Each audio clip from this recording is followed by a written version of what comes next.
Hello, and welcome back to the Misty Morrison podcast. I'm your host, Misty Morrison, and this is episode 75 of Was I in the Wrong? We're getting so close to 100.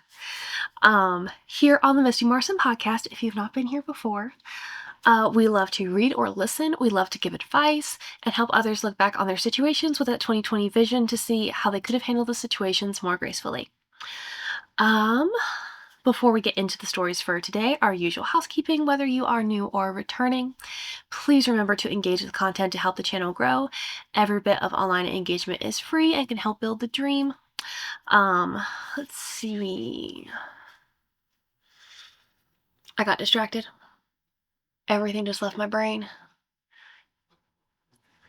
If you're listening on podcast, please leave a 5-star review if you liked it. Anywhere else, give it a thumbs up, a like, a heart. Go ahead and subscribe for more if you liked it. Hit the bell icon to be notified every time I post a new video on YouTube. Comment with your thoughts on stories down below if you are on YouTube or socials, and share with a friend. All right, into our stories for the day. Story number 1 is coming to us from r/am I overreacting? AIO, changing my wedding plans because my family won't support. This one is tagged family/in-laws. Me, 34 female, and my fiance, 30 male, are getting married in a few weeks. My parents and siblings all love him, which is not the issue, thankfully. The issue is between my parents/siblings/SOs, I believe significant others. I have a huge family, and to make a long story short,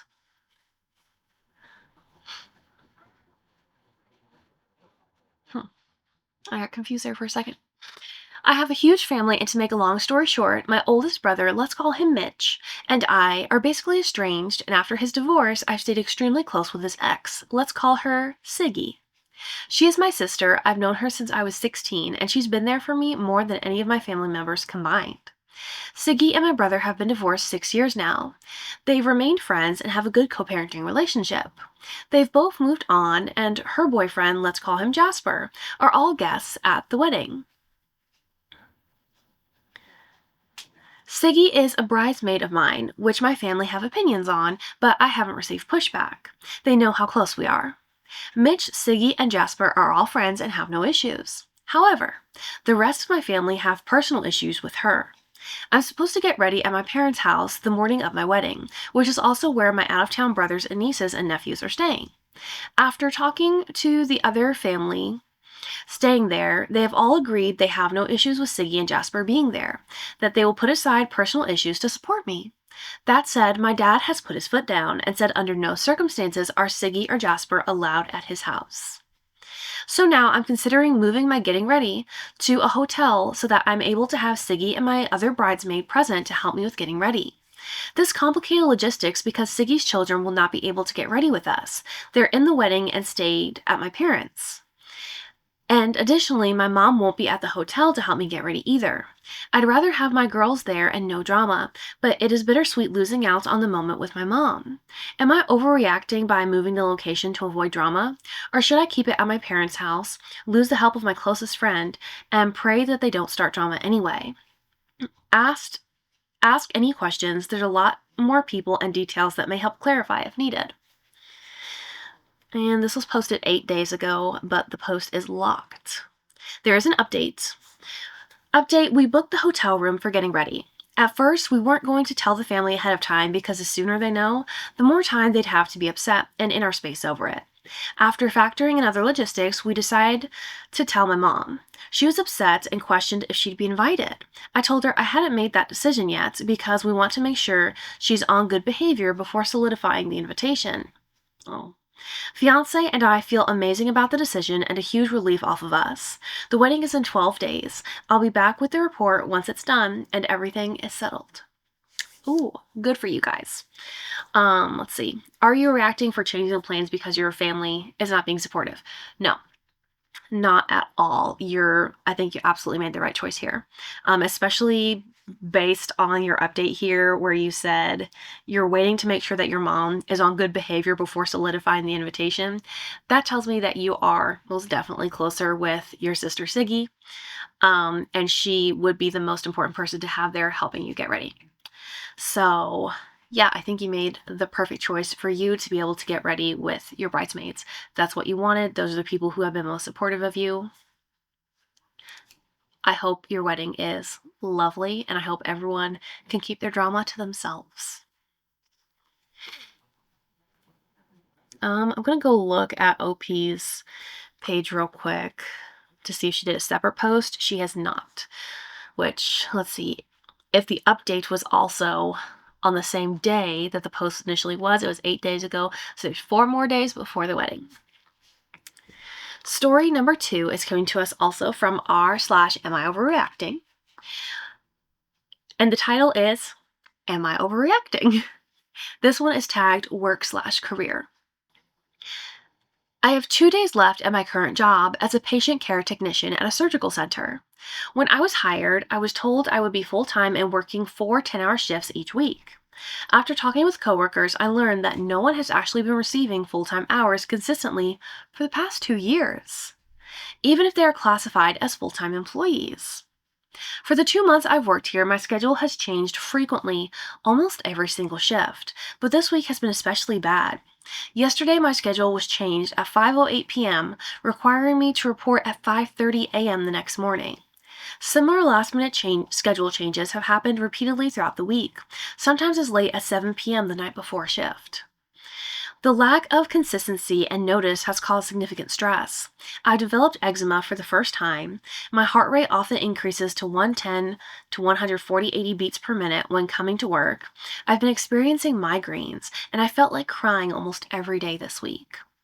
When I submitted my 2 weeks notice, my supervisor tried to persuade me to stay in front of multiple coworkers.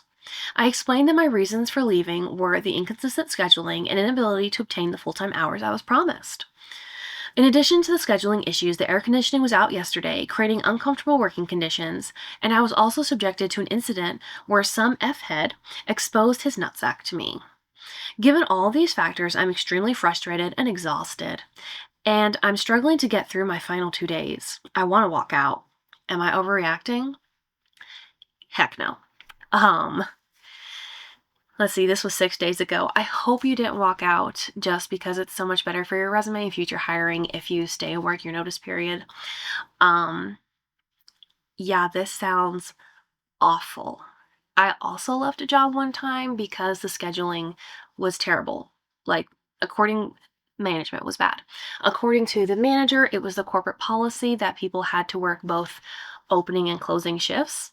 And she said she couldn't work it out to where I didn't every week, normally on the weekend, have a closing shift one night and the opening shift the very next day. And that was rough. Yeah, scheduling, especially when they make the last minute changes. Like the job I have now, I love it. My schedule is consistent. It is the same every week. The only difference is if I have to travel somewhere, and 90% of the time I know that in advance. And especially because they promised you full-time and you're not getting full-time. We work, yes, it is amazing if you can find a job you love, but the primary reason for working is to afford to live the life you want. We work to get paid to do the things we want to do. If you're not making what you need to be making, especially to put up with all of this, then it's not worth it. You can find something else. I know these days it's easier said than done, but if you work hard, you have a good resume, you can find something else. You know, whenever you go to interviews and they're like, oh, why do you leave the last employer? You know, always be honest. Say, you know, I left due to scheduling issues and poor working conditions. And because I was promised full-time and it never gave me full-time scheduling. That's fair. Just don't, you know, badmouth a former employer to a potential new employer, because then they know what you're going to do when you ever leave there. Yes, absolutely. You did the right thing giving your notice. This is insanity. Story number 3 is coming to us from r/AITA-H. AITA-H for criticizing my grandpa's funeral. My grandpa on my mother's side just died. He was an amazing man who have accomplished so much in life. For reference, my entire family are Baptist Christians, other than my immediate family who don't push any religion on us and were agnostics. I felt as if the entire funeral was just about God, and it made me feel sad. Not because I'm not a Christian or I didn't want to hear any of that. I understand completely it was a Christian church and the church my grandpa was a part of for decades. But it was kind of insane to me. I'm used to going to church and how my relatives are, but it was too much. It was things like songs about God Himself, and not just general music about love or him, and about how he's donated so much to the church and sermons just in God. I wish it was just more about my grandfather himself. I also want to note that I am in no means trying to disrespect Christianity itself. Fast forward to a few days after the funeral, I brought it up to my mother. She tried to make it like that's just how it is for them, and that I should have just leave it and that I should just leave it, and got a little mad. He was my grandfather too, and I wish it was focused on him. One of the pastors even started speaking on how women should stay home. Edit, I'd like to add that they basically didn't talk about him at all. I mean, I get how you felt about it. I mean, that is kind of disappointing to see that it wasn't focused around him, if that's what you were hoping for, but you're not the one who was in the place to plan the funeral. There's no point in sharing that opinion because no one can go back and change it. It is what it is. The funeral happened. You didn't like it. And I think you should have kept that to yourself. Maybe now your mom is feeling bad about the choices that she made because of what you said. And it's not anything that she can go back and change. It is what it is. And you can feel how you want about it. But saying it out loud didn't help anyone. It didn't help you. It didn't help your mom. It surely didn't help your grandpa. It is what it is. Yeah. Yeah, I'm going to say wrong on this one, because while you are entitled to feel however you feel, it was not a benefit to the situation or to anyone to share it. The first comment says, "This is one of those things where it's not wrong to have that opinion, but it is to say it out loud, especially so soon. And to be honest, it sounds like this is probably how your grandpa would have wanted things if he was part of this church for decades. You may need to just make your peace with that." And OP replied to that comment and said, "I understand that, and I don't and never planned on bringing it up to anyone else. I just brought it up to my mom because, well, she's my mom, and I knew she would kind of understand. I don't think she got mad at me because of what I said specifically, but more because she was still mourning, and I take accountability 100% that I should have waited. Thank you for your kind insights." It was definitely a should have kept to yourself forever, not a should have waited. Yes, your timing definitely made it worse, but it was never going to be an okay thing to tell her. Story number 4 is coming to us from r/am I the jerk. AITA for telling my coworker his meal prep advice is actually just making everyone uncomfortable at lunch. There's this guy at work, been here a bit longer than me, started this whole thing a few months ago where he brings these massive Tupperware containers of food and then proceeds to give a full breakdown of his macros to anyone sitting nearby. Nobody asked, but okay. The one thing that got me was last week, he looked at my sandwich and goes, "You know how long it took you to earn that at your hourly rate?" And started doing the math out loud. I was just trying to eat my lunch, man. I know he's big into budgeting and has a good chunk of money saved from doing Kick live streams and all this extreme frugality stuff, and good for him, but the lunch table isn't a finance seminar. I told him straight up that people are starting to avoid sitting near him because of it and that he should maybe read the room. He got pretty quiet, and now it's weird between us. A couple coworkers said I shouldn't have said anything and that he means well. Maybe they're right, but also nobody else was going to say it. AITA. Okay, so where you say at the end, maybe they're right, but also nobody else was going to say it, sounds like you're justifying being an asshole as honesty. The way you said it, I think you're wrong. Let's see. You told him straight up that people are starting to avoid him because of it. There were kinder ways to say it. First off, you didn't need to bring anybody else into it but yourself, because if anyone else wanted to say something, they could have. All you had to do was speak for yourself and say, listen, I know you're into frugality and budgeting and all that. I'm really not, so I'd prefer to not hear about it while I'm eating my lunch. That's all you had to say. And he would have left you alone. Then everybody else could take care of themselves. Because you're working, you are all adults. So yes, you're wrong because you could have got your point across without hurting him. And you obviously hurt him. And clearly no one else wanted to do that because no one else said what you said the way you said it. They just were probably like, it's a 30-minute lunch, we can deal with it for this long, for him to be happy and everyone to be okay.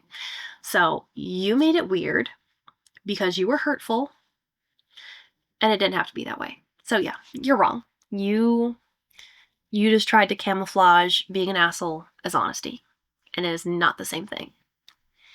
You can say the honest things for the most part in a kind way.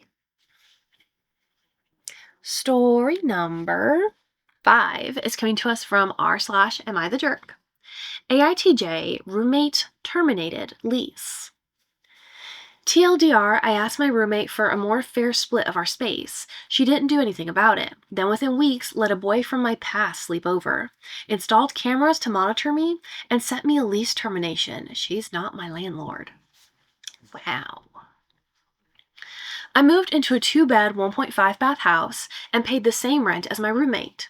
She had the master bedroom, private gated parking, most of the storage space, and all of the kitchen cabinets and shared closets.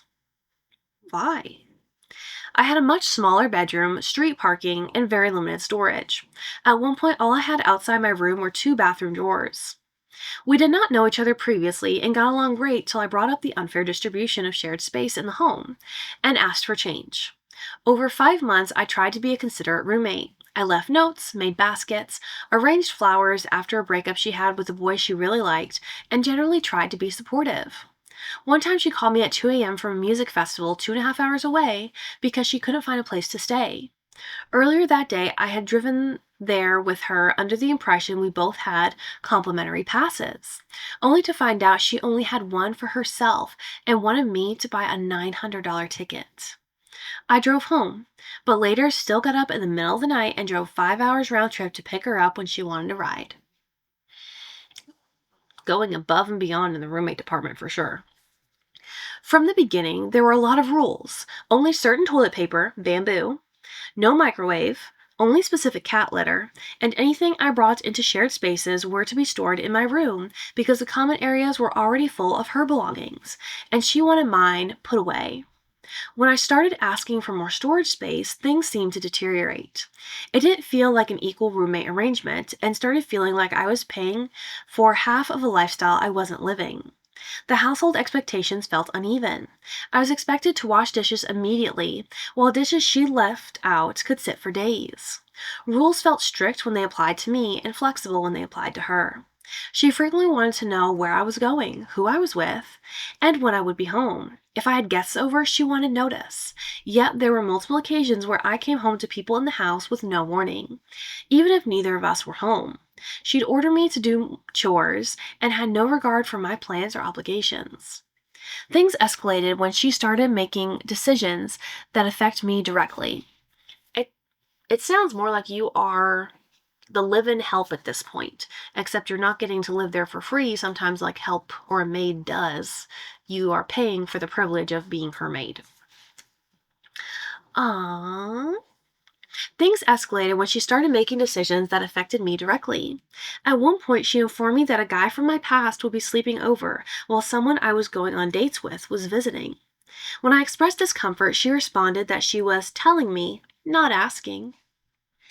This happened just days after I brought up the fact that none of my concerns about the shared space had been resolved. She shortly after told me she didn't think this is a good fit and implied that I should leave. By this point, I only stayed in my room and didn't speak to her unless necessary. She also attempted to tell our landlord that someone else would be moving in on July 1st, even though I had never given notice that I would be moving out at all. I had started looking for a suitable place but hadn't found one yet, and only communicated this to my landlord.